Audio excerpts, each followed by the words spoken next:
మాకు తీరుబడి బతికినాం. ఏ భక్తి అయినా ఏ భక్తి తీరుబడి భక్తి అంటే తీరుబడి భక్తి అంటే ఎప్పుడైతే దేవుడో అప్పుడే వచ్చేది. తీరుబడి లేకపోతే మేము తీరుబడి ఉంటేనే అవును సార్ మాకు పనులు ఉంటాయి సార్, దేవుడి కంటే మాకు ఎక్కువ పనులు ఉంటాయి సార్, దేవుడి కంటే మేము బిజీ సార్. మీ బిజీ తగలట, ఆ బిజీ దేవుడు లేని బిజీ ఎందుకు మనకి ఇంకా? దేవుడు లేని బిజీ ఎందుకు మనకి ఇంకా చెప్పండి. మన జీవితాల్లో దేవుడు లేకపోతే నేను ఏం చెప్తానంటే వారానికి ఒకరోజు ఉపవాసం ఉండి బైబిల్ పట్టుకుని దేవుని మందిరానికి వచ్చి దేవుని మందిరంలో హృదయపూర్వకంగా మోకరించి ప్రార్థన చేస్తే అప్పుడు దేవుడు మీ భక్తిని ఇస్తాడు. అప్పుడు మీ ప్రార్థన దేవుడు ఇస్తాడు. అప్పుడు మీ కుటుంబాన్ని అనుగ్రహిస్తాడు. ఉపవాసం కొంత దేవుని మందిరానికి రాకుండా ఆదివారం ఒకరోజు ఆ కాసేపు దేవుని మందిరంలో కూర్చునే భక్తి కాదు, విశ్వాసం కాదు, ఆత్మీయత ఆమె కాదు. మీ కుటుంబం పట్ల మీకు భారం ఉందా, బాధ్యత ఉందా? మీ జీవితాల పట్ల మీకు బాధ్యత ఉందా? బాధ్యత కలిగిన వాళ్ళు భారం కలిగిన వాడు ఏం చేస్తారు తెలుసా? దేవుని మందిరానికి వస్తారు. దేవుని మందిరంలో ఆరాధన జరుగుతుంది, ఉపవాస ప్రార్థన జరుగుతుంది. నేను ఈరోజు ఉపవాసం ఉండాలి, నా కుటుంబంలో చాలా సమస్యలు ఉన్నాయి, నా కుటుంబంలో చాలా కొరతలు ఉన్నాయి, నా కుటుంబంలో భయంకరమైన శోధనల్ని నేను అనుభవిస్తున్నాను, వాటన్నిటిని నేను జయించాలంటే, వాటన్నిటి నుంచి విడుదల పొందాలంటే నేను ఉపవాసం కూడా దేవుని మందిరానికి వెళ్ళాలి. అప్పుడు దేవుడు నా ప్రార్థన, నా భక్తి అంగీకరించి నాకు విడుదలిస్తాడు, నాకు సమాధానం ఇస్తాడని ఆలోచన తలంపు కలిగి ఎవరైతే వస్తారో అది భారభరితమైన ఉంది, అది భారభరితమైన భక్తి. దాన్ని కోరుతున్నాడు దేవుడు. అంతేగాని శక్తి లేని భక్తి దేవుడు వాడుతున్నాడు, రియాలిటీ లేనటువంటి భక్తి దేవుడు వాడుతున్నాడు. మీ భక్తి ఎలా ఉందంటే ఏదో కాసేపు దేవుడి మందిరం చూస్తే సరిపోతుంది, అయిపోయింది. కాసేపు దేవుడి మందిరం కూర్చొని వస్తే సరిపోతుంది, అయిపోయింది. ఆదివారం కాసేపు ఆ భక్తి లేని వాడు ఆ కొద్ది మందే వస్తారు. వెళ్తారు ఆ 10 మంది 15 మందిలో బుధవారం వాళ్ళే వస్తారు, శనివారం వాళ్ళే వస్తారు, ఆదివారం మాత్రం ఆటో మిగిలినటువంటి ల్యాండే వస్తారు. అంటే వీళ్ళు ఆత్మీయ జీవితంలో ఏమైపోయారంటే చచ్చిపోయారు. ఆత్మీయ జీవితంలో చచ్చిపోయారు. వారంతా ఆత్మీయ జీవితంలో చచ్చిపోయి ఆదివారం ఒక్కరోజు మాత్రం వాళ్ళు ఆత్మీయ జీవితంలో జీవం కలిగి ఉన్నారు. అందుకే ఆదివారం భక్తి కలిగినంతసేపు దేవుని అది మన కుటుంబాన్ని కాపాడదు, మన కుటుంబాన్ని రక్షించదు. దేవుని యొక్క కనికరాన్ని, దేవుని యొక్క కటాక్షాన్ని మన జీవితంలో అది తీసుకురాలి. మీరు ఆలోచించండి, మీరు అర్థం చేసుకోండి.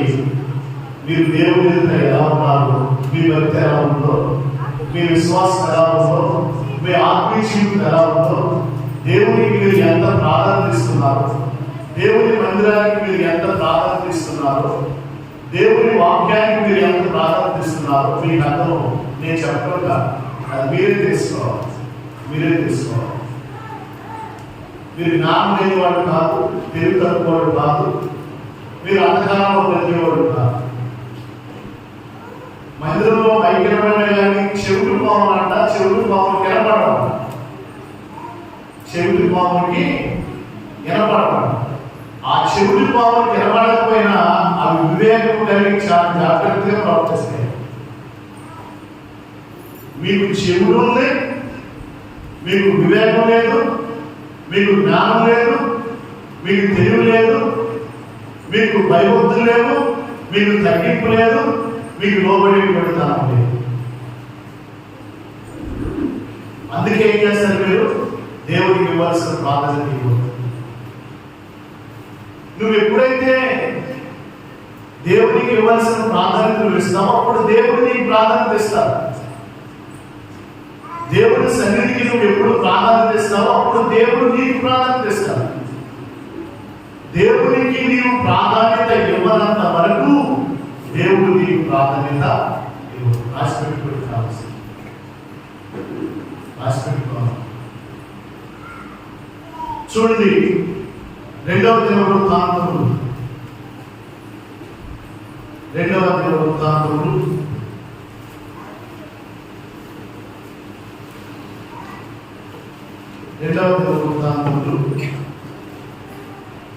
7వ అధ్యాయము 14వ వచనం చదువు. నా పేరు పెట్టబడిన నా జనులు తమ్మును తాము తగ్గించుకొని ప్రార్థన చేసి నన్ను వెతికి తమ చెడు మార్గాలను విడిచిన యెడల ఆకాశం నుండి నేను వారి ప్రార్థనను విని వారి పాపమును క్షమించి వారి దేశమును స్వస్థపరచుదును. ఈ స్థలమందు చేయబడు ప్రార్థన మీద నా కనుదృష్టి నిలుచును. నా చెవులు దానిని ఆలకించును.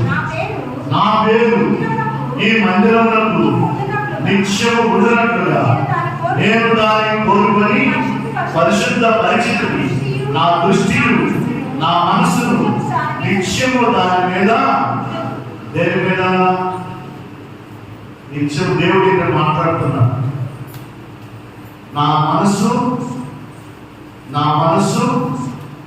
నా దృష్టి నిత్యము దాని మీద నిలుచున్నాడు. దేని మీద? దేని మీద? చూడండి, ఇప్పుడే చదివాం. ఈ స్థలం అంటే దేవుని మందిరం మీద, దేవుని మందిరం మీద నా మనసు నా దృష్టి ఎల్లప్పుడూ నిలిచి ఉండును. ఈ స్థలాన్ని నేను కోరుకొని ఉన్నాను అని ఇక్కడ దేవుడు తన చదువుతో మాట్లాడుతున్నాడు. నా పేరు పెట్టబడి నా జనులు తమ్ము తాము తగ్గించుకొని వారి చెడుదాన్ని విడిచిపెట్టి ప్రార్థన చేసి వెలిగి తమ చెడు మార్గములను విడిచేయగా ఆకాశం నుండి నేను వారి ప్రార్థన విని వారి పాపములను క్షమించి వారి దేశంలో స్వస్థపరిచాను అని వారి ప్రార్థన నేను వింటాను. ఎప్పుడైతే వారు తాము తగ్గించుకొని నా సన్నిధికి వచ్చి ఉపవాసంతో కన్నీటితో ప్రార్థన చేస్తారో వారి ప్రార్థన నేను వింటాను అని ఇక్కడ చెప్తున్నాను. మరి వాక్యం ఈ రీతిగా సెలవిస్తుంది. వాక్యాన్ని అనుసరిస్తున్నావా? నువ్వు వాక్యాన్ని నడుచుకుంటున్నావా? వాక్య ప్రకారం నువ్వు జీవిస్తున్నావా? దేవుడు ఎవరు? నా సన్నిధికి రండి, ఉపవాసం రండి, నా మందిరంలో మోకరించండి, నా మందిరంలో ప్రార్థన చేయండి, నన్ను అడగండి, మీ దోషాలు విడిచిపెట్టండి, మీ పాపాలు విడిచిపెట్టండి, మీరు కావలసిన దాన్ని కోరుకోండి, నా మందిరంకి వచ్చి ప్రార్థన చేయండి అని దేవుడు అంటుంటే మీరేమంటున్నారు తెలుసా? నేను రాను ప్రభువా, నేను ఆదివారం నాడు కాసేపు కూర్చుని వెళ్తాను ప్రభువా, నాకు తీరుబడి లేదు ప్రభువా. అట్లా మీరు చేసే పనులు మీరు మాట్లాడకపోవచ్చు, కానీ మీ ప్రవర్తన ఎట్లుందంటే అట్లా ఉంది. దేవుడు అంటే రండి రండి రండి అని దేవుడు అంటే మేము రాము రాము రాము రాము రాము రాము ఇంకా ఆవాసం పైన అందుకొని ఆర్స్ కూడా పెట్టాడు. పాపం నా ప్రజలు ఆర్స్ ద్వారా మాస్టర్ గారు వచ్చి ప్రార్థన చేస్తే అందరూ పరిగెత్తుకుని వస్తారు, అందరూ తెలియబడాలని పైన ఆర్స్ ఇచ్చాడు వల్ల ఆయన ఇంకా చెవుడు ఎక్కువైపోయింది. మాకు ఆరు బిగించుకుంటే ఇంకా చెవుడు ఎక్కువైపోయింది. లేనప్పుడే కష్టమేమో వచ్చేవాడు, ఆర్స్ పెట్టిన తర్వాత ఇంకా పూర్తి చెవుడు ఎక్కువైపోయింది. ఇది మామూలు చెవుడు కాదు, కావాలని పెట్టుకునే చెవుడు, కావాలని పెట్టుకుని. మీరు ఇంట్లో సంతోషంగా నిద్రపోతారా? ఇక్కడ ప్రార్థన జరుగుతుంటే సంతోషంగా ఉంటారు మీరు, ఇక్కడ ప్రార్థన జరుగుతుంటే మీరు ఆనందంగా ఉంటారు. ఇంట్లో ఇక్కడ ప్రార్థన జరుగుతుంటే, ఇక్కడ పాటలు పాడుతుంటే, వాక్యం చెబుతుంటే, ఉపవాసంతో కన్నీరు కాస్తుంటే మీరు సంతోషం ఉండగలుగుతారు. పిల్లల్లో భయం తెచ్చుకోండి, జ్ఞానం తెచ్చుకోండి, తెలివి తెచ్చుకోండి, వివేకం తెచ్చుకోండి. దేవుడికి భయపడండి. దేవుడి సన్నిధికి ఇవ్వాల్సిన ప్రాధాన్యత ఇవ్వండి. ఒకరోజు ఉపవాసం ఉండి దేవుడి సన్నిధికి వస్తే నీ జీవితం ఎంత ఆశీర్వాదకరంగా ఉంటుందో తెలుసా? నీ కుటుంబ పరిస్థితి ఎంతగా మారిపోతుంది తెలుసా? ప్రభు ఎంత సంతోషిస్తాడో తెలుసా? ప్రభుని సంతోషపెట్టే వారిని మనం వదిలేకపోతుంది. అంతే చూపించే వారిగా వ్యతిరేకంగా ప్రవర్తించే వారికి మనం ఏదో సాగు చెప్తున్నాం, ఏదో సాగు చెప్తున్నాం. కాబట్టి నీ ఆ పరిస్థితిని మార్చు, నీ ఆలోచన మార్చుకో. నీ కుటుంబం కోసం, నీ కోసం వారానికి ఒక్క రోజైన ఉపవాసం దేవుడు మందిరానికి వచ్చి మోకరించి ప్రార్థనించి శనివారం జరిగేటువంటి సంఘ ఉపవాస ప్రార్థన, అది సిద్ధపాటు ప్రార్థనే కాదు, ఉపవాస ప్రార్థన కూడా, కనిపెట్టి ప్రార్థన ఉపవాస ప్రార్థన కూడా. శనివారం ఉపవాసంతో దేవుడి మందిరానికి కడుపు కావు, దేవుడి మందిరంలో మోకరించు. ప్రభువా, నీ కనికరం మా మీద చెయ్యా, నీ దయ మా మీద చెయ్యా, నీ కటాక్షం మా మీద చెయ్యా. నా కుటుంబ పరిస్థితులు బాగలేదయ్యా, నా కుటుంబం అనేక శోధనలు, అనేక శ్రమలు, అనేక కష్టాలు, అనేక బాధలు, అనేక అప్పులు, అనేకమైన వేరుకరమైన కరువుకరమైన పరిస్థితులు ఇదిగో ఎదురవుతున్న ఆత్మీయంగా చచ్చిపోయిన స్థితిలో ఉన్నాం. మేము ఆత్మీయంగా చచ్చిపోయిన స్థితిలో ఉన్నాం, ఎండిపోయిన స్థితిలో ఉన్నాం. మరలా మమ్మల్ని చిగిరింపచేయ, మరలా మమ్మల్ని బ్రతికించేయ, మరలా మమ్మల్ని ఉజ్జీవింపచేయ, మా హృదయ బోధనపచేయ, మా బ్రతుకులు బోధనపచేయ. ఉపవాసంతో ప్రభు సన్నిధికి వచ్చి కన్నీరు కాస్తే ఆ కన్నీటి ప్రార్థన దేవుడు వింటాడు. హృదయపూర్వకంగా చేసే ప్రార్థన దేవుడు వింటాడు. నువ్వు గర్వంగా అహంకారంగా ప్రవర్తిస్తే నీ గర్వం నేను నాశనం చేస్తుంది, నీ అహంకారం నేను నాశనం చేస్తుంది, నిన్ను ఇంకా భక్తిహీనులుగా చేస్తుంది, నిన్ను నరకానికి లాక్కెళ్ళిపో. తర్వాత నీ ఇష్టం వేసినా కానీ ప్రయోజనం లేదు. ఈ మాటలు వినకపోతే, మనసులో పెట్టుకోకపోతే తర్వాత నష్టపోయేది నీవే, నష్టపోయేది నీవే. దేవుడికి లోబడాలి, దేవుడి సన్నిధిని గౌరవించాలి, దేవుడి సన్నిధికి పరిగెత్తు రావాలి, దేవుని మందిరంలో ఇవ్వాల్సిన ప్రాధాన్యత ఇవ్వాలి. అప్పుడు ఎప్పుడైతే నువ్వు చేస్తావో అప్పుడు దేవుడికి మాట్లాడుతూ చూపిస్తావు. మొదటి సమూయేలు గ్రంథం, మొదటి సమూయేలు గ్రంథం, మొదటి సమూయేలు గ్రంథం చూడండి, 2వ అధ్యాయం 30వ వచనం. నీ ఇంటి వారును, నీ పితరుల ఇంటి వారును నా సన్నిధిని యాజకత్వం జరిగించుదని యెహోవా ఆజ్ఞాపించినను. ఇప్పుడు అది నా మనసులకు కేవలం ప్రతికూలమాయని ఇశ్రాయేలీయుల దేవుడైన యెహోవా సెలవిస్తున్నాడు. కావున యెహోవా వాక్కు ఏదనగా, నన్ను ఘనపరచు వారిని నేను ఘనపరచుదును, నన్ను తృణీకరించు వారు తృణీకారా పొందుదురు. ఏమన్నాడు దేవుడు ఇక్కడ?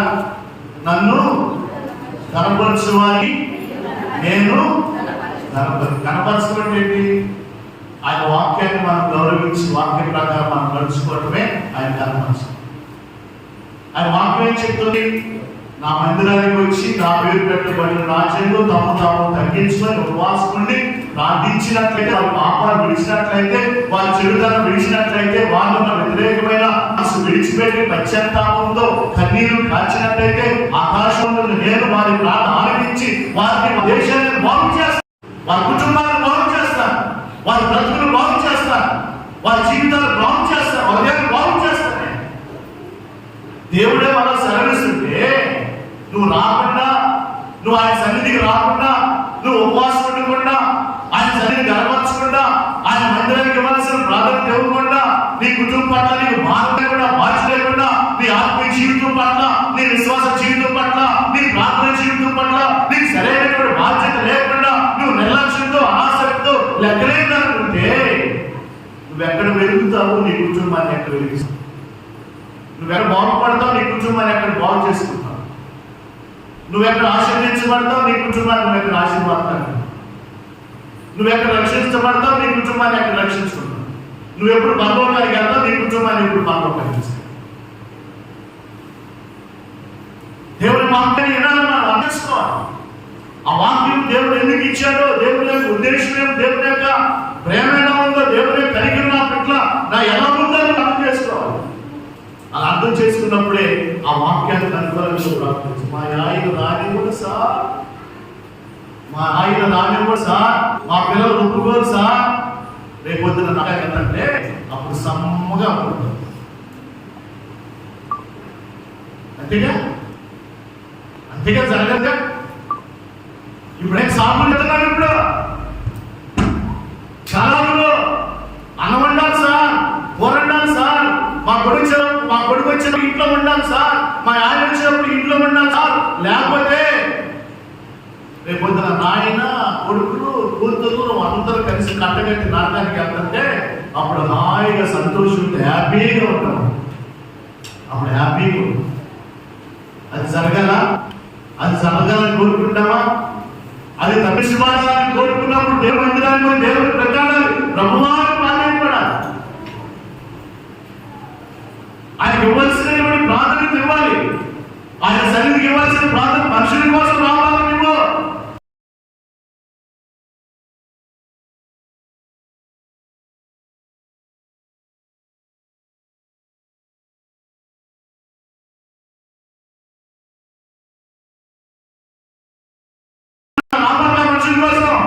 దేవుడి కోసం రాను, దేవుడి సన్నిధి కోసం రా, దేవుడి ఆశీర్వాదం కోసం రా, దేవుడి కృప కోసం రా. ఏమన్నట్టు వచ్చావో ఆనపట్టు వచ్చావో ఆనపట్టు వచ్చావు, దేవుడు చూడు, నీ హృదయాన్ని చూస్తాడు, నీ మనస్సును చూస్తాడు. హృదయపూర్వకంగా వచ్చావా, మనపూర్వకంగా వచ్చావా, వాడు పిలిచి వచ్చావా, వీళ్ళు పిలిచి వచ్చావా, హృదయపూర్వకంగా మనపూర్వకంగా దేవుడి సన్నిధికి రావు. నీ కోసం రావు, నీ కుటుంబం కోసం రావాలి, నీ అవసరం కోసం రావాలి, నీ అర్థం కోసం రావాలి, నీ ఆశీర్వాదం కోసం రావాలి, నీ విడుదల కోసం రావాలి, నీ సమాధానం కోసం రావాలి. దేవుడి పట్ల జరిగేటువంటి అద్భుతమైన కార్యాల కోసం దేవుడి సన్నిధిలో కనిపెట్టాలి. ఆయన గడప ఎంత కనిపెట్టాలి. అందుకే వాక్యం రాయబడి అనుదినము నీవు నా గడప కనిపెట్టు, ఆయన గడప కనిపెట్టు కదా పెరుగుతా. అలా ఎప్పుడైతే నువ్వు రాగలుగుతావో అప్పుడు దేవుడి యొక్క కటాక్షం. దేవుడు కోరుకునేది అదే, దేవుడు కోరేదే. అది లేకుండా నువ్వు ఎన్ని చేస్తే ప్రయోజనం ఉంది? ఆడంబరానికి ప్రయోజనం ఉంది? ఏది ఘనమైన కార్యాలు చేస్తే ప్రయోజనం ఉంది? ఎలిషా అంటాడు నయమాన్తో, వాడు పోయి ఆ యవర్తాన్ని 7 సార్లు లేమని అది బాగుందని చెప్తాడు. 7 సార్లు ఊరి లేమని బాగుంది. ఈ నయమాన్ పాపొచ్చి వర్ధానే కూడా మా దేశంలో నదులు లేవా, వీటికంటే పెద్ద నదులు లేవా, వీటి పవిత్రమైన నదులు లేవా, నేను అక్కడ మనగలేనా? ఈ వాతావరణంలోనే ఆ దైవజనుడు వచ్చి నాకు ఎక్కడైతే కుష్ఠరోగంలో ఆ కుష్ఠరోగం చెయ్యి అటు ఇటు ఆడించి నా కోసం అభ్యాసాన్ని వస్తే ఆయన అంత గర్వమా, అంత అహంకారమా? నా దగ్గర రాకుండా ధన్యవాదాలు చెప్పి పంపిస్తారా? వెళ్ళి వాతావరణంలోకి వెళ్ళి గురికి వేయమంటాడా? నేను ఎవరికి నష్టం? వినకపోతే ఎవరికి నష్టం? చేయకపోతే ఎవరికి నష్టం? ఆ దైవజనుడు నష్టమా, దేవుడికి నష్టమా, రాజుడికి నష్టమా, ఆ ప్రవక్త నష్టమా? నీకే నష్టం, నీకే నష్టం, నీకే నష్టం. మాట వింట శ్రేష్టపడ, ఇదే వింటూ శ్రేష్టపడ, లోబట్టు శ్రేష్టపడ. అందుకే ఆ పనివాడు అంటాడు, నా ఏమైనా దైవజనుడైన ఘనమైన కార్యం చేయడం చేయవా, విస్తారమైన లక్షల డబ్బులు ఖర్చి పేద విందు చేయమంటే నువ్వు చేయవా, పక్ష చేయమంటే నువ్వు చేయవా? ఆ దైవజనుడు చేయమని అడగలేదు కదా, నేను అక్కడికి వెళ్ళి ఈసారి నీకు వెళ్ళమన్నాడు అంతే కదా, అప్పుడు నీకు స్వస్థ వస్తాయి కదా. ఆ చిన్న పని చేయడం నీకేం కష్టము అని ఆ పనివాడు చెప్తే ఆ పనివాడి వాటిని నా నిజమే కదా, నేను ఎందుకు అలా ప్రవర్తించాను? దైవజనుడు చెప్పినట్టు నేను ఎందుకు చేయలేదు? దైవజనుడు చెప్పినట్టు నేను చేస్తే లేదు కదా. ఆ దైవజనుడు మాట కోసమే కదా నేను వచ్చింది. ఆ దైవజనుడు ప్రార్థన చేస్తే స్వస్థత కలుగుతుందని చెప్పి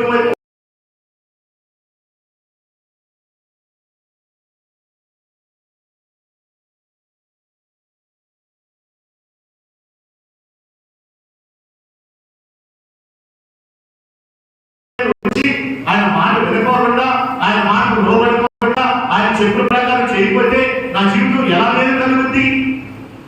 నాకు ఎలా స్వస్థ వస్తుంది? నాకు ఎలా ఆశీర్వాదం వస్తుంది? ఎలా బ్రతుకు తొలగిపోద్ది, ఎలా నా దృష్టి వ్యాధి తగ్గిపోద్ది? నేను చేసింది కరెక్ట్ కాదు, నేను కోపపడేది కరెక్ట్ కాదు, నా తప్పు నేను సరి చేసుకోవాలి, నా లోపు నేను సరి చేసుకోవాలి, నిజమేనా నువ్వు చెప్పింది కరెక్టే, మొదలైన పద అని పరుగులెత్తి వద్ద 7 సార్లు మునిగి పైకి లేచి నీ హృదయ విధేయత చూస్తాడు దేవుడు, నీ హృదయంలో ఉన్నటువంటి సమర్పణ చూస్తాడు దేవుడు, నీ హృదయంలో ఉన్నటువంటి తగ్గింపును చూస్తాడు దేవుడు, నీ హృదయంలో ఉన్నటువంటి పరిశుద్ధతను చూస్తాడు దేవుడు, నీ హృదయంలో ఉన్నటువంటి అనుకూలత దేవుడు చూస్తాడు. దేవునికి నీ హృదయం అనుకూలంగా ఉన్నదా? దేవుని వాక్యానికి నీ హృదయం అనుకూలంగా ఉన్నదా? దేవుని వాక్య ప్రకారం నడుచుకోవడానికి నీ హృదయం అనుకూలంగా ఉన్నదా లేదా అని చూస్తాడు తప్ప వేరేది ఏది చూడు. కాబట్టి జీవితంలో దేవుడు అంటే మీ బ్రతుకును మార్చాలి, మీ కుటుంబ పరిస్థితులు మార్చాలి, దేవుడు నిన్ను దర్శించాలి అంటే నువ్వు దేవుడికి ఇవ్వాల్సినటువంటి ప్రాధాన్యత నీ హృదయం ఇవ్వాలి. అలా ఎప్పుడైతే నువ్వు ఇస్తావో అప్పుడు మాత్రమే దేవుడికి జీవితంలో కార్యం చేస్తావు. అందుకే అంటాడు మత్తయి సువార్త 5వ అధ్యాయం యేసు ప్రభువు అంటాడు, మత్తయి సువార్త 5వ అధ్యాయం 8వ వచనం చూడండి. 8వ వచనం, హృదయ శుద్ధి గలవారు ధన్యులు, వారు దేవుని చూచెదరు. ఎవరు ధన్యుడంట? ధనవంతులు ధన్యుడా? జ్ఞానవంతులు ధన్యుడా? డబ్బున్నవాడు ధన్యుడా? అధికారం ఉన్నవాడు ధన్యుడా? అంగబలం ఉన్నవాడు ధన్యుడా? జ్ఞానము విద్యలో ఉన్నవాడు ధన్యుడా? వెండి బంగారం ఉన్నటువంటి వాడు ధన్యుడా? ఎవరైనా ధన్యులు చెప్తున్నాడు ప్రభువుగా? శుద్ధి గలవారు ధన్యులు. ధనమున్న దేవుని చూడలేవు, ఐశ్వర్యం ఉన్న దేవుని చూడలేవు, జ్ఞానం ఉన్న దేవుని చూడలేవు, వెండి బంగారాన్ని ఒళ్ళంతా అలంకరించుకున్నాను దేవుని చూడలేవు, నీకు విస్తారమైనటువంటి ఐశ్వర్యము ఫలాలు ఎన్ని ఉన్నను దేవుని చూడలేవు. కానీ ఎప్పుడైతే నీ హృదయం శుద్ధిగా ఉంటుందో, ఎప్పుడైతే దేవుని నీ హృదయం యథార్థంగా ఉంటుందో, ఎప్పుడైతే దేవుని నీ హృదయము పరిపూర్ణంగా పరిపక్వత కలిగి ఉంటుందో అప్పుడు మాత్రమే దేవుడు చూసేటువంటి అనుభవాన్ని దేవుడికి అని బాబు చెప్తున్నాడు. హృదయ శుద్ధి గల వారు ధన్యులు, వారు దేవుడిని చూచారు. దేవుడు మనం పైరూపాన్ని చూస్తున్నాడు, పైవేశాన్ని చూస్తున్నాడు, మన హృదయాన్ని చూస్తున్నాడా? ఏం చూస్తున్నాడు? ఏమా చెప్పండి, నీకు చూస్తున్నాడా? పక్కన దేవుడు నీ హృదయాన్ని చూస్తున్నాడు. చెప్పండి,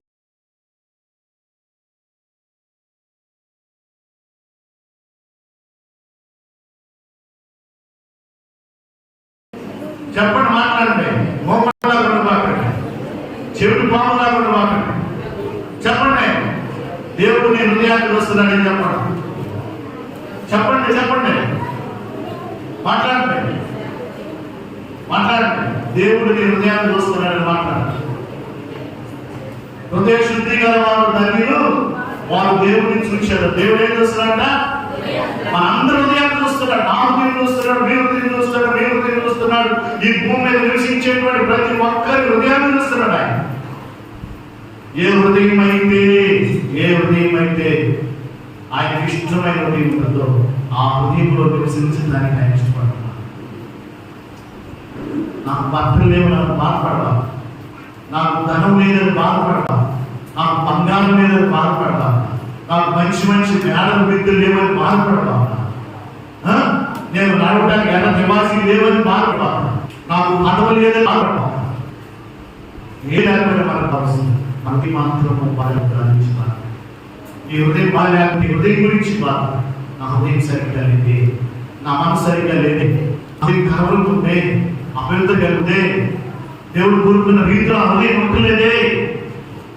ఆ హృదయం గురించి బాధపడి ఆ హృదయం సరిచేయబడాలి, ఆ హృదయం కలగబడాలి, ఆ హృదయం నూతన పరచబడాలి, ఆ హృదయం ప్రభుకి ఇష్టమైన హృదయం ఉండాలి. ప్రభు నివసించేటువంటి హృదయముగా నీ హృదయం ఉండాలని నువ్వు కోరుకుంటున్నావు. అదే దేవుడు మనం చదివాం కదా 51వ కీర్తన. ఏం చదివాం? 51వ కీర్తన చూడండి, అక్కడ 51వ కీర్తన 6వ వచనం చూడండి. నీవు అంతరంగంలో సత్యము కోరుచున్నావు, ఆంతర్యమున నాకు జ్ఞానము తెలియచే. అంతరంగంలో సత్యం ఉంటే ఆంతర్యంలో మనకి జ్ఞానాన్ని నిర్మిస్తాడు. కానీ మన హృదయంలో ఎదుగుతున్నాడు ఆయన. మన హృదయంలో అంతరంగం అంటే మన లోపల, మన అంతరంగంలో ఏం కోరుతున్నాయన? సత్యాన్ని కోరుతున్నాడు. సత్యం కోరుతున్నాడు. మన సత్యవంతులుగా, యథార్థవంతులుగా, మన హృదయం సత్యమైనదిగా ఉండాలి. మన హృదయం సత్యమైనది కూడా, అసత్యముతో ఉండకూడదు. అసత్యము, అబద్ధం అనేది సాతాను నుంచి వచ్చింది. అబద్ధానికి జనకుడు అంట తండ్రి అంటే ఎవరు? సాతాను. ఆడు ఎక్కడ భయపడ్డాడు అబద్ధికుడని?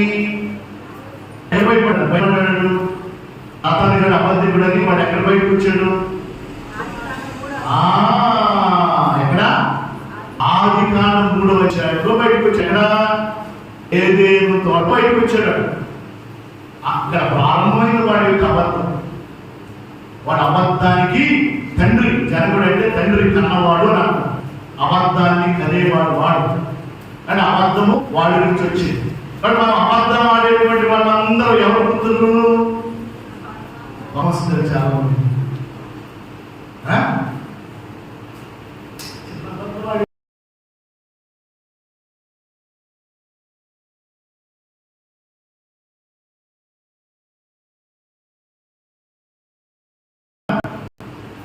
అబద్ధం ఆడింది సార్. ఎవరికి పంపింది సార్?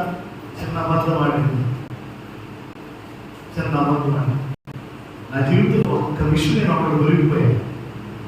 అది ఇప్పటికీ నన్ను ఎంటాడు. ఇప్పటికీ అది నన్ను ఎంటాడుతూ ఉంటుంది. అది మంచి పని. చచ్చిపోయే వరకు అది మంచి పని.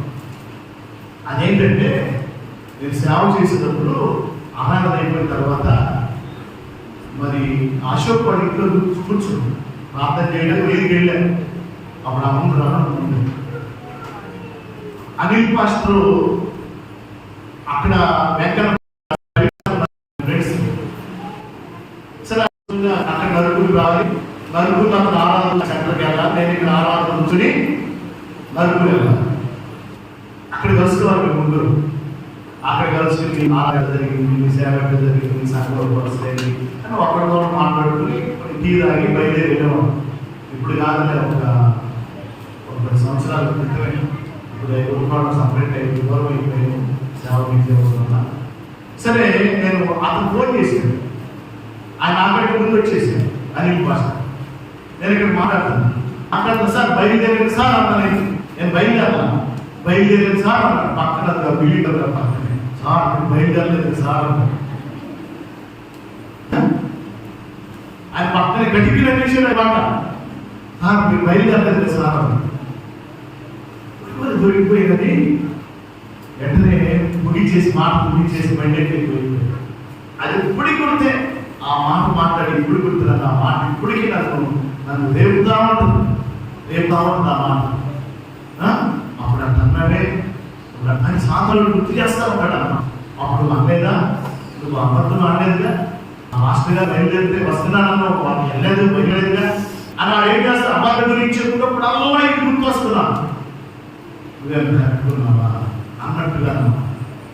పనికి కూడా నేను ఖాళీగా కూర్చోలేదురా, నేను నిద్రపోలేదురా, లేకపోతే నేను ముసుగేసి పడుకోలేదురా, లేకపోతే వేరు శిఖరాలుగా నేను వేరే శిఖరాలుగా మాట్లాడలేదురా.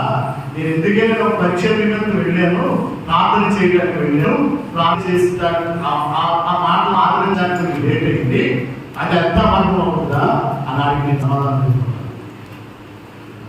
అదేం చేస్తా తెలుసా? మనల్ని శోధిస్తూ ఉంటుంది, మనం కాల్ చేస్తూ ఉంటుంది. ఏదైనా ఒక అబద్ధం మీద ఉండేటువంటి వాళ్ళు ఏదైనా ఒక అబద్ధం ఆడేలా అది వాళ్ళ జీవితాంతం కాల్ చేస్తాం.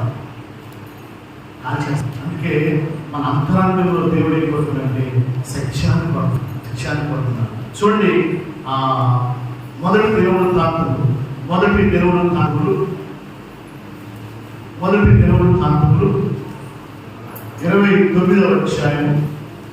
29వ అధ్యాయం 17వ వచనం సార్. నా దేవా నీవు హృదయ పరిశోధన చేయొచ్చు, యథార్థవంతులను ఇష్టపడుచున్నావని నేను ఎరుగుదును. నేనైతే యథార్థ హృదయం గలవాడినై ఇవి అన్నీ మనపూర్వకంగా ఇచ్చున్నాను. ఇప్పుడు ఇక్కడ నుండి నీ చెరువును మనపూర్వకంగా ఇచ్చుట చూచి సంతోషిస్తున్నాను, సంతోషిస్తున్నాను. స్తోత్రం. హల్లెలూయా, హల్లెలూయా. దావీదు ప్రార్థన చేస్తాడేమో, దావీదు ప్రార్థన చేస్తున్నాడు, నా దేవా నీవు హృదయ పరిశోధన చేయొచ్చు, యథార్థవంతుల యందు ఇష్టపడుచున్నావని నేను ఎరుగుదును. దేవుడు ఏమి ఇష్టపడుతున్నాడంట? చెప్పండి, దేవుడు ఇష్టపడుతున్నాడు యథార్థవంతులు, యథార్థ దేవుడు గలవాడిని ఇష్టపడుతున్నాడు. యథార్థ దేవుడు గలవాడిని, నీలో యథార్థమైన హృదయం దేవుడిని ఇష్టపడతాడు. నీలో యథార్థమైన హృదయం దేవుడిని ఇష్టపడతాడు. నీవు అంతరంగంలో సత్యముడు దేవుడిని ఇష్టపడతాడు. యేసు ప్రభువు నేనే మార్గం, నేనే సత్యము, నేనే జీవమై ఉన్నా. నీ హృదయంలో సత్యముడే, నీ హృదయంలో యథార్థుంటే నీవు యేసు ప్రభువు ఉన్నట్టే. అనేది మోసం అనేది అడ్డం అన్నీ లేకుండా నీలో సత్యమే యేసు ప్రభువు నీవు ఉన్నట్టే. నేను అబద్ధమైన యేసు ప్రభువు నీలో ఉన్నట్టే. నువ్వు యథార్థుడు యేసు ప్రభువు నీలో ఉన్నట్టే. ఆయన అంటాడు, నేనే మార్గం, నేనే సత్యము, దేవుని స్తోత్రం. హల్లెలూయా, హల్లెలూయా. నిలబెట్టేది సేపు నిద్రపోతే నిలబెట్టేస్తాను. ఈరోజు 3 గంటలు కుదురుతాను.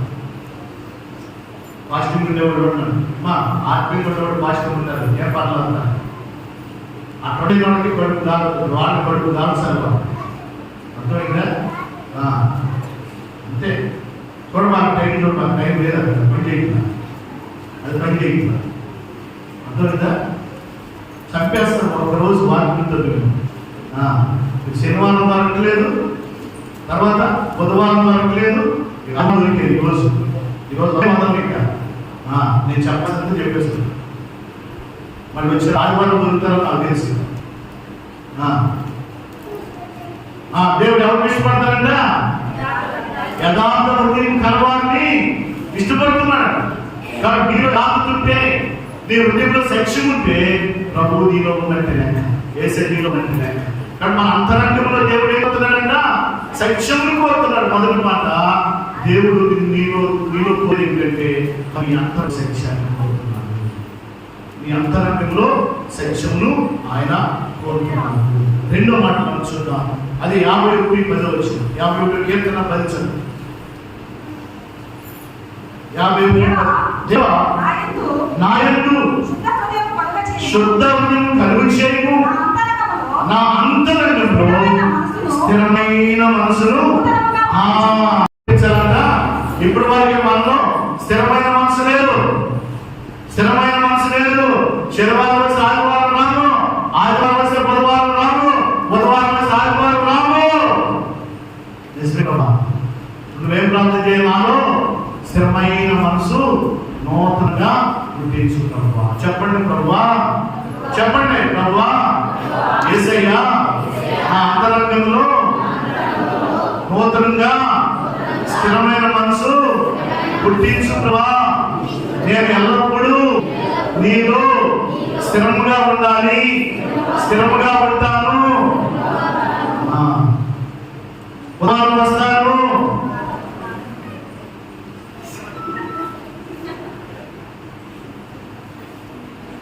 ఏం మాట్లాడాలి? ఏం మన ఎవరు మాట్లాడుతుందా?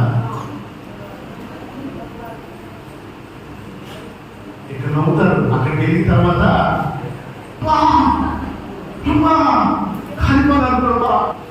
కాలిపోతున్నారు ప్రభా, నేను తట్టలేను ప్రభా, నేను తట్టుకోలేను ప్రభా, అంత పాస్టర్ ఎవరంట? పాస్టర్ గారు నేను సార్, నేను సార్ ఏమంటే ఎవరు సార్ మర్చిపోయాను సార్, నేను సార్ ఎవరు నేను ఏం కనపట్లేదు, ఎవరు నువ్వు సార్? కృష్ణారెడ్డి సార్, కృష్ణారెడ్డి పోయినా భూలోకంలో ఉన్నప్పుడు ఎప్పుడో అయిపోయింది, ఇప్పుడు కృష్ణారెడ్డి పోయాను కాసా ఆ సంఘం నుంచి వచ్చాను సార్. కృష్ణారెడ్డి సార్ అమ్మా, ఏమమ్మా ఏమైందమ్మా సార్? ఏడుస్తున్నాను సార్.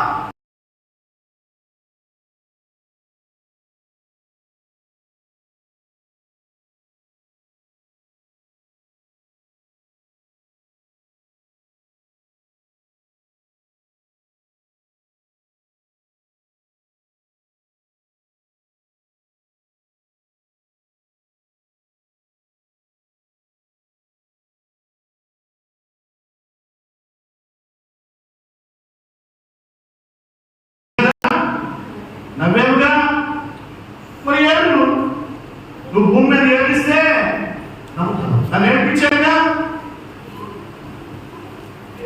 అవునా? నన్ను ఏడిపించావు కదా. 20 సంవత్సరాలు మీ దొంపలదేనా? 10 సంవత్సరాలు ఏడిపించి నేను ఏడిచాను, ఇక్కడ నవ్వుతున్నా. మీరు నవ్వి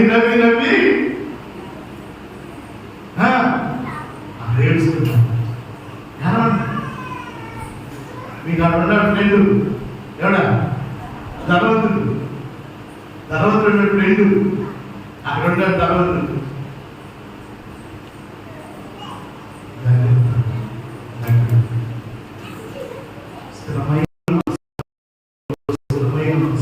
చూడు, మొదలు కోరింది 15వ అధ్యాయం. మొదలు కోరింది 15వ అధ్యాయం 58 వచ్చింది. చూడు, కాగా ఎంత చక్కగా మాట్లాడుతున్నాడు ఆయన. కాగా నా ప్రియ సహోదరుల, మీ ప్రయాసము ప్రభువునందు వ్యర్థము కాదని ఎరిగి స్త్రీలను కథలని వారును ప్రభు కార్యాలనుంది యందు ఎప్పటికీ ఆసక్తులై ఉండండి. దేవుని స్తోత్రం చెప్పండి. హల్లెలూయా చెప్పండి. హల్లెలూయా చెప్పండి. హల్లెలూయా.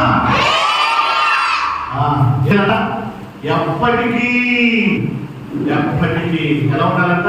ప్రభు కార్యాలయందు ఆసక్తి కలిగి ఉండాలి. స్త్రీలను, నా ప్రియ సహోదరులారా, మీ ప్రయాసము ప్రభువునందు వ్యర్థము కాదని ఎరిగి.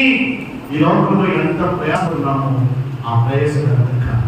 ప్రభు కోసం నువ్వు ఎంత బాధ చేస్తున్నావో, ఎంత కరెక్ట్ ఉంటున్నావో, ఎంత ప్రయాసపడుతున్నావో, ఎంత కన్నీరు కాస్తున్నావో, నువ్వు నీతిగా ఉండటానికి, యథార్థంగా ఉండటానికి, వ్యక్తిగా ఉండటానికి, విశ్వాసంలో స్థిరంగా ఉండటానికి ఎన్ని శ్రమలు, ఎన్ని శోధనలు, ఎన్ని కష్టాలు, ఎన్ని ఆటంకాలు, ఎన్ని వ్యతిరేకమైన పరిస్థితులు, ఎన్ని పోరాటాలు, ఎన్ని యుద్ధాలు, వాటి ఇది విధాలుగా నువ్వు నీ మీదకి అన్నిటి వచ్చిన వాటన్నిటిని జయించి ప్రభు కోసం ఎంతగా నిన్ను కాపాడుకోవడానికి, నీ విశ్వాసాన్ని కాపాడుకోవడానికి, నీ ఆత్మీయతను కాపాడుకోవడానికి, నీ యొక్క పవిత్రతను కాపాడుకోవడానికి నువ్వు ఎంతగా ప్రయాసపడుతున్నావో ఆ ప్రయాసము వ్యర్థం కాదు అని ఇక్కడ పరిశుద్ధాత్మ వచ్చింది.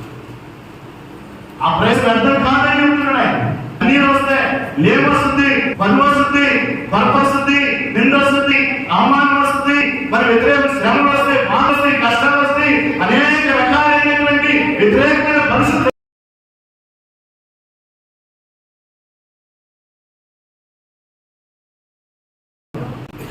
అయినా వాటన్నిటిని తట్టుకొని నిలబడుతున్నావే ప్రభు కోసం నిలబడుతున్నావే. ఆ ప్రయాస, ఆ విశ్వాసం, ఆ భక్తి ఎప్పటికీ నిరంతరంగా దానికి జరిగినటువంటి ఆ ప్రతిఫలం దేవుడు ఇస్తారు. అదే అంటాడు, ఎప్పటికీ నువ్వు స్థిరంగా ఉండాలని, కదలనేటువంటి వారిగా ఎప్పటికీ స్థిరమైన మరి అందులో ఆ యొక్క మనస్సు కలిగి ఉండాలి. ఈ అంతరంగంలో బాహ్యం కాదని, నీ ఆత్మీయత బాహ్యమైన జీవితం అంతరంగించు. నీ అంతరంగంలో బ్రతుకున్నప్పుడు, నీ అంతరంగంలో పవిత్రున్నప్పుడు, నీ అంతరంగంలో పరిశుద్ధత ఉన్నప్పుడు, నీ అంతరంగంలో నీతి ఉన్నప్పుడు, యథార్థత ఉన్నప్పుడు, ఉన్నప్పుడు, నీ అంతరంగంలో స్థిరత్వం ఉన్నప్పుడు అది ఎక్కడ అసలు నేను కదిలించలేదు. నువ్వు కదలలేదు. ఎన్ని తుఫాన్లు వచ్చినా, ఎన్ని పోరాటాలు వచ్చినా, ఎన్ని భూకంపాలు వచ్చినా అసలు నేను కదలించలేదు. అందుకే 125 కీర్తన 100 వచనంలో అంటారు. చూడండి ఆ మాట, 125 100 వచనం చూడండి.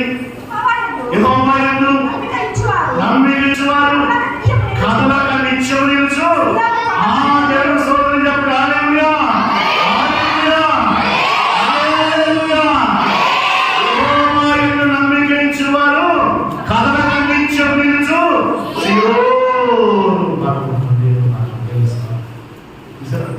అట్లా ఉంటాం. ఏది కదిలిస్తా నువ్వు దేవుని నమ్మకం పెట్టి నాయన స్థిరంగా ఉన్నప్పుడు నిన్ను ఏది కదల్చలేదు, ఏది నీకు బలహీనపరచలేదు, ఏది నీకు జయించలేదు. కాబట్టి నువ్వు భయపడతావు, నువ్వు కలవరపడతావు, నీకు దిగులు పడవు, చనిపడతావు. అసలు సియోను పర్వతలాంటి నీ ఆ బలమైన స్థిరంగా నీవు ఉంటే నిన్ను ఢీకొట్టదండి. ఇప్పుడు పంటని కొట్టే ఢీకుంటే పంటకి నష్టం, కొట్టేది నష్టం. చెప్పండి, ఎందుకు నష్టం? అమ్మా, పంట స్థిరంగా గట్టింటుంది కాబట్టి కొట్టేది. నువ్వు గట్టికుంటే సాధారణ వచ్చి నీకు కొట్టాడు, ఎవరు నష్టం? వాడికే నష్టం కదా, వాడికే నష్టం, వాడికే నష్టం. ఇప్పుడు దావీదు ఆత్మీయంలో బలంగా ఉన్నాడు, ప్రార్థనలో బలంగా ఉన్నాడు, యథార్థతలో బలంగా ఉన్నాడు. సౌలు అనేటువంటి మరి ఆ భగవంతుడు బలమైనటువంటి వాడు వచ్చి ఈ దావీదును పట్టాలని చూశాడు. ఏమన్నా పట్టగలిగాడా? దావీదును జయించగలిగాడా? దావీదు మీద ఏమన్నా అధికారం చెలాయించగలిగాడా? ఏ చేయలేకపోయాడు. కారణం ఏంటంటే దావీదు దేవుని యొక్క నమ్మిక నుంచి సియోను పర్వతం వలె ఉన్నాడు. సియోను పర్వతం వలె ఉన్నాడు. కాబట్టి ఈ అంతరంగం ఎప్పుడైతే స్థిరంగా ఉంటుందో, ఈ హృదయం ఎప్పుడైతే స్థిరంగా ప్రభు పట్ల స్థిరంగా ఉంటుందో, ఆయన ఎందుకు స్థిరంగా ఉంటుందో, ఆయన వాక్యం పట్ల స్థిరంగా ఉంటుందో, ఆయన నమ్మిక పట్ల ఎప్పుడైతే స్థిరంగా ఉంటుందో, ఆయన సన్నిధిలో ఎప్పుడైతే స్థిరంగా ఉంటావు, నువ్వు కదిలించబడి అప్పుడు అసలు ఏం చేస్తే చెప్తున్నా, అసలు ఏం చేస్తే లేక కష్టాలు ఏం చేస్తే కష్టాలు, వ్యాధులు ఏం చేస్తే వ్యాధులు, అన్నిటిని జయించుకుని.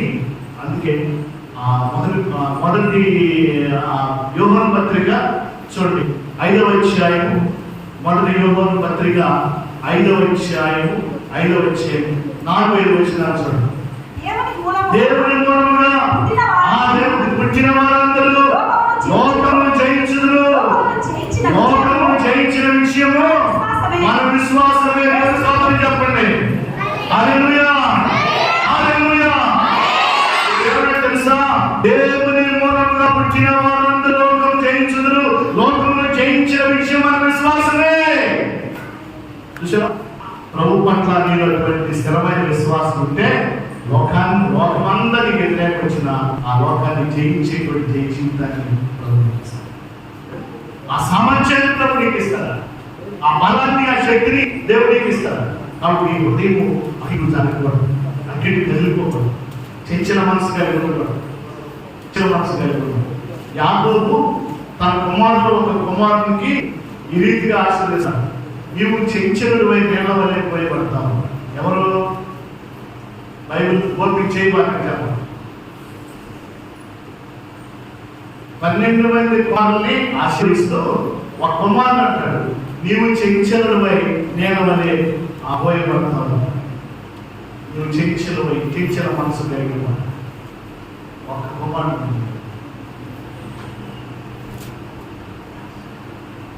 చదువు నేర్చుకుంటే బైబిల్లో పేజీ తిప్పేటి కాదు, 2 నిమిషాలు చదివేసి వెళ్ళిపోతారంటారు.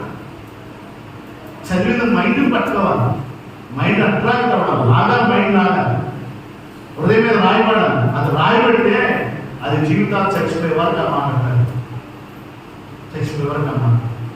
చెప్పండి, ఎవరు చెప్తారు? చూడకండి, బైబిల్ చూడకండి, బైబిల్ చూడకండి. బైబిల్ ఓపిక చేయబాకండి, బైబిల్ చూడకుండా చెప్పండి. చెప్పండి, ఎవరు చెప్తా?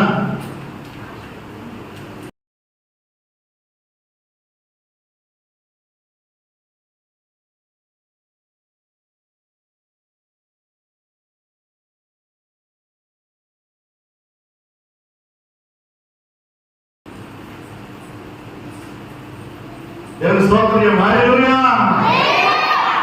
ఎందులో నాయన మాకు శిక్ష కూర్చుని గడ గడ గడ గడ వాక్యం చెప్పేస్తున్నట్టున్నారా? వినండి, వాక్యం వినండి. ఈ వాక్యం పోతే మళ్ళీ చెప్తారు. ఆదికాండం 49వ అధ్యాయం 49వ అధ్యాయం 3-4 వచనాలు చదువు. రూబేను, నీవు నా పెద్ద కుమారుడు, నా శక్తియు, నా బలము యొక్క బలమును, ఔన్నత్యాతిశయమును, బలాతిశయమును నీవే. నేనవలే చంచలుడవై నీవు అతిశయము పొందవు. నీ తండ్రి మంచం మీదకి ఎక్కితివి, దాన్ని అపవిత్రపరిచితివి, ఆ అతడు నా మనసును ఎక్కాను. ఇల్లు పెట్టుకుంటాడంటే పెద్ద కుమారుడు, 12 మంది కుమారులకి జాస్తి కుమారుడు. అయితే అతని స్వభావం ఎటువంటిదంట చెంచల స్వభావం కలిగినటువంటి వాడు. చెంచల స్వభావం కలిగిన పెద్దవాడే. తండ్రి తర్వాత మిగిలినటువంటి 11 మంది తమ్మునిగా బాధ్యతలు నెరవేర్చవలసినటువంటి వాడే. కానీ అతడు చెంచలుడు, స్థిరమైన మనసు లేనటువంటి వాడు, ఏ పని సక్రమంగా చేయనటువంటి వాడు. చాలా మంది కూడా ఏ పని సక్రమంగా చేయరు. ఒక పని చేస్తే సగం రాకపోతే, ఇంకో పని మాత్రం సగం రాకేస్తారు, ఇంకో పని మాత్రం సగం రాకేస్తారు. మరి ఏ పని సక్రమంగా చేయరా, వేరే పని వస్తే దాన్ని పూర్తి చేస్తారు. నువ్వు భజన సెక్షన్లో పని ప్రారంభించావు, పని కంప్లీట్ చేయి. నువ్వు పని ప్రారంభిస్తావని కంప్లీట్ చేయి. అది లక్ష్యం, మంచి లక్ష్యం. మధ్యలో చేసి ఇంకో దానికి వెళ్ళి, అది బాగాలేదు ఇంకో దానిలోకి వెళ్ళి, అది బాగాలేదు ఇంకో దానిలోకి వెళ్ళి. కరెక్ట్ చెంచల స్వభావం కలిగినటువంటి వాళ్ళు అది ఆడు పెట్టి తెలుసుకోవాలి. నన్ను అన్నారు సేవకి వాడు